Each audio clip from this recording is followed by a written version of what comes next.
despite what seemed like a number of energized opposition protesters outside the Senior Citizens Center. There's a point when we have to stop that, leave it where it is. When Governor Mark Dayton entered the building, he did so to thunderous applause.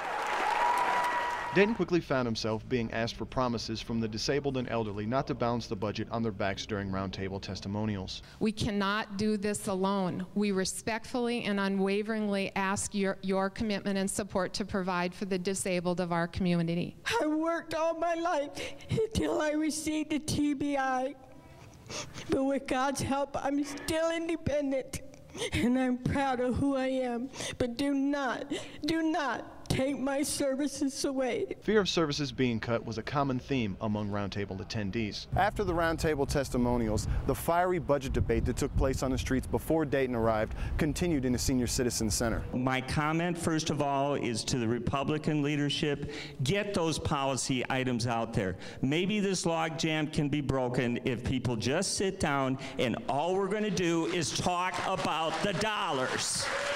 Governor, when will you start actually taking practical measures to address these problems? Because in my opinion, the situation that these people may find themselves in is at least partially, if not completely, your fault. The governor justified his position by calling on Republicans to compromise more. I've made 3 proposals, the compromise proposals to try to resolve the situation. I've not, in the last 13 days of the shutdown, received a single proposal from the Republican side. Thank you for sharing today.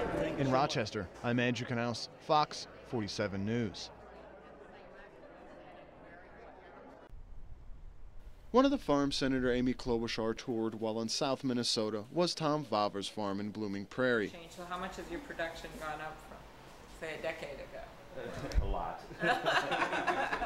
Vaver Farms mainly grows corn and soybeans. Throughout the tour, Klobuchar and Vaver talked about the importance of biofuels to rural Minnesota and the nation. 10% of our fuel right now in America is from ethanol. It's sustainable to the economy, especially farming, which is the backbone of southern Minnesota. Without the ethanol, we'd have a tough time farming. Senator Klobuchar says investing in biofuels is investing in America. We now make more biofuels than we bring in oil from Saudi Arabia. And I'd much rather be providing jobs to the people of the Midwest than the oil cartels of the Mideast. The senator helped pass a bill that cuts $2 billion in subsidies to biofuels, with 2/3 going to bring down the nation's debt and the other 1/3 going towards long-term biofuel incentives. This is a very good way to encourage those blender pumps to really get them out there so that we can have blends of 15% or 20% or 25%, whatever a car can take. Klobuchar says now that the ethanol industry has relinquished some of its subsidies, that puts pressure on the oil industry to do the same. Here, ethanol, they're only 10% of the fuel supply. They've been willing to come to the table. Come on. Oil's getting something like $6 billion a year in subsidies, so it's their turn next. In Blooming Prairie, I'm Andrew Knaus, KTTC News Center.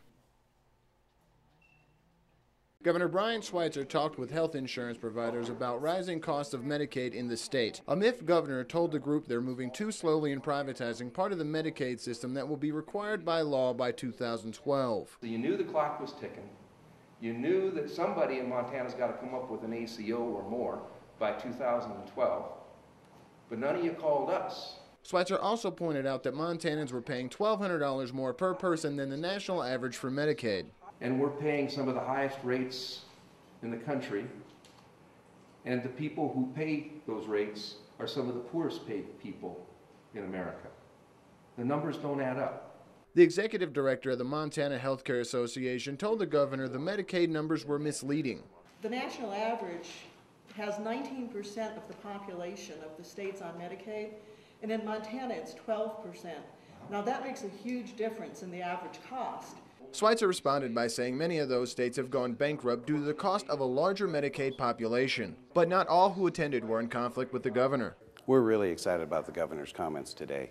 We've been working on bending the cost curve of healthcare downward as much as possible. In Helena, I'm Andrew Knaus, Beartooth, NBC.